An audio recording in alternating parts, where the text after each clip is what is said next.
Please do like share and subscribe, और कृपया करके इस चैनल को बढ़ाने के लिए आप इसको सब्सक्राइब कीजिए, साथ साथ अपने दोस्तों के बीच में भी इसको शेयर ज़रूर कीजिए। धन्यवाद।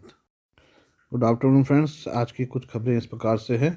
खालिस्तान समर्थक और वारिस पंजाब दे के प्रमुख अमृतपाल की तलाश में सुरक्षा एजेंसियों के अधिकारी बुधवार को उसके गांव जल्लूपुर खेड़ा पहुंचे। यहां उसकी पत्नी किरणदीप कौर से भी पूछताछ की गई।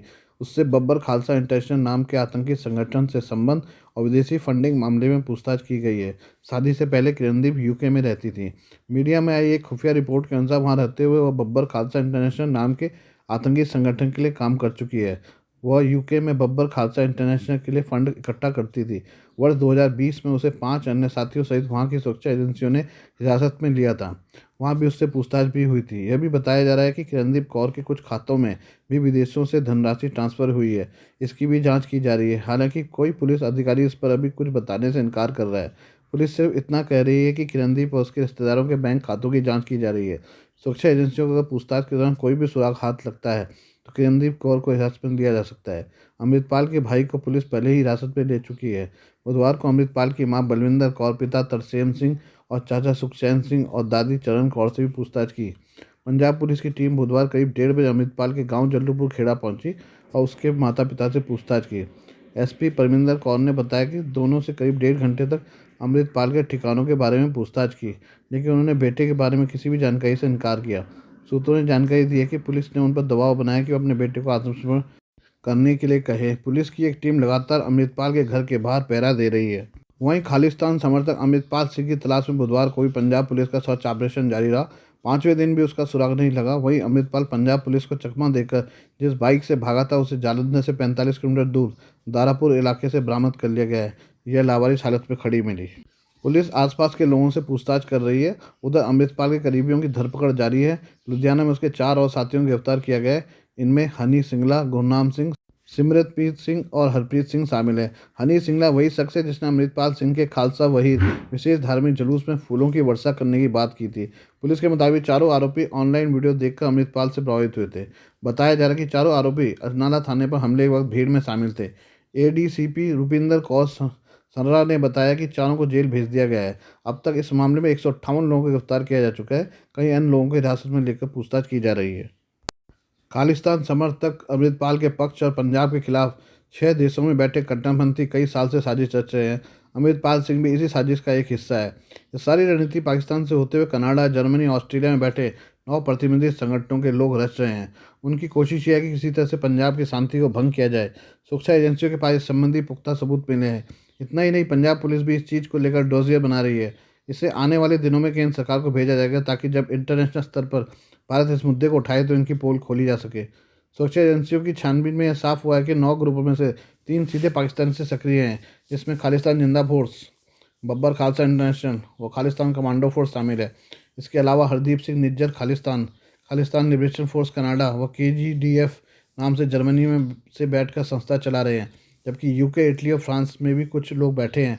इन गमों के मकसद भारत में शांति फैलाना है। उनको हर समय ऐसे युवाओं की तलाश रहती है जिनका ब्रेन वॉश कर अपने लिए प्रयोग किया जा सके। इतना ही नहीं, यूके, ऑस्ट्रेलिया और अन्य जगहों पर हो रहे खालिस्तान समर्थकों के प्रदर्शन भी इसी चीज़ का हिस्सा है। वहीं एक बात और सामने आई है कि कोरोना काल से पहले भी कुछ लोग विदेश गए थे। अब वह वही उन्हीं देशों में सेटल हो गए हैं। वह वहीं से अपनी गतिविधियां चला रहे हैं। भले ही अमृतपाल सिंह को सितंबर 2022 में वारिस पंजाब दे संस्था का प्रमुख नियुक्त किया गया था, जबकि वह मार्च महीने से ही खुद को संगठन का प्रमुख घोषित कर चुका था। इसके बाद उसने इसी आधार पर ऑनलाइन मेंबरशिप अभियान शुरू किया था। इसमें एक स्पेशल व्हाट्सएप नंबर भी था जिसके माध्यम से वह अन्य लोगों से जुड़ता था। इसी नंबर के माध्यम से वह इससे जुड़ा साहित्य तक भेजता था। खालिस्तान समर्थक संगठन वारिस पंजाब दे के प्रमुख अमृतपाल सिंह और उसके समर्थकों पर शिकंजा कसने के बाद अब उसके संगठन पर भी प्रतिबंध लगाने की तैयारी शुरू हो गई है।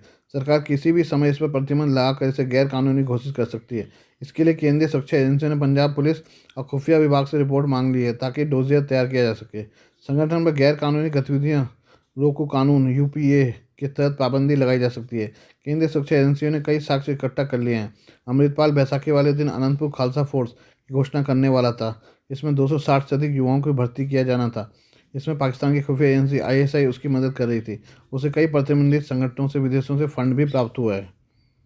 ब्रिटेन की राजधानी लंदन में भारतीय उच्चायोग के पास लगभग 2000 प्रदर्शनकारी खालिस्तान के झंडे लहराते हुए बुधवार को एक सुनियोजित प्रदर्शन के लिए इकट्ठा हुए और कड़ी सुरक्षा व्यवस्था एवं अवरोधक लगे होने के बीच कुछ वस्तुएं फेंकी और नारे लगाए। भारतीय उच्चायोग ने अपने भवन की छत पर एक अतिरिक्त तिरंगा फहराकर प्रदर्शनकारियों को जवाब दिया, जिससे प्रदर्शनकारी और भड़क गए और पुलिस अधिकारियों तथा मीडिया कर्मियों पर कुछ वस्तुएं पानी की बोतलें फेंकने लगे।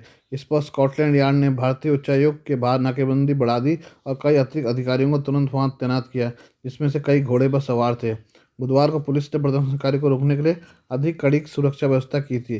ब्रिटेन के विभिन्न हिस्सों से पगड़ीधारी पुरुषों और कुछ महिलाओं और बच्चों सहित प्रदर्शनकारी बस में लाए गए थे और उन्हें खालिस्तान के समर्थन में नारे लगाए।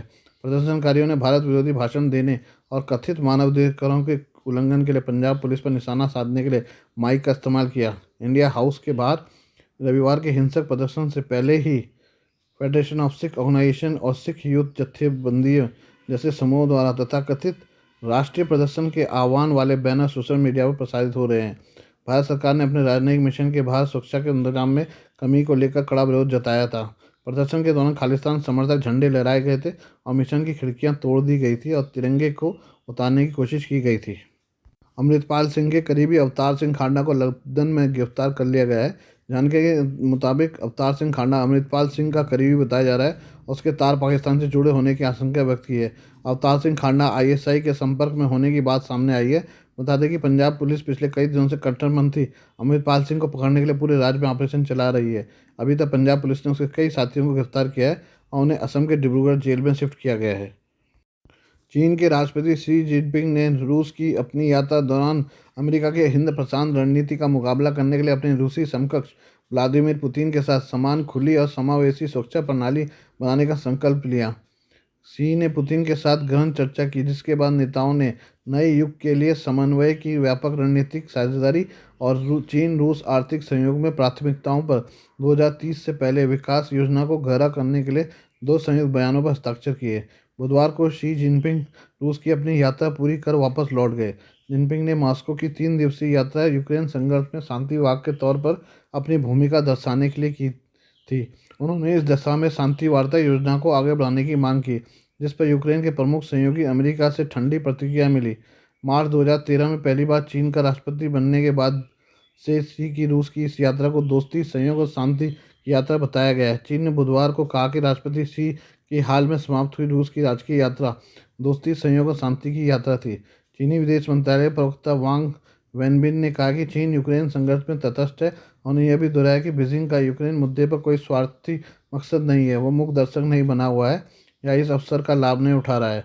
वांग ने कहा कि राष्ट्रपति शी जिनपिंग की रूस की यात्रा दोस्ती, सहयोग और शांति की यात्रा है, जिस पर अंतर्राष्ट्रीय समुदाय ने सकारात्मक प्रतिक्रिया दी है। प्रवक्ता ने संघर्ष विराम एवं बातचीत के आह्वान को लेकर चीन द्वारा पेश 12 सूत्रीय शांति प्रस्ताव का जिक्र करते हुए कहा, चीन यूक्रेन मुद्दे के राजनीतिक समाधान को बढ़ावा देने में रचनात्मक भूमिका निभाना जारी रखेगा। अपने संयुक्त बयान में चीन और रूस ने एशिया प्रशांत देशों के साथ नाटो के सैन्य सुरक्षा संबंध लगातार बढ़ाने पर गंभीर चिंता व्यक्त की और उन्होंने कहा है कि यह क्षेत्रीय शांति और स्थिरता को कमजोर करता है।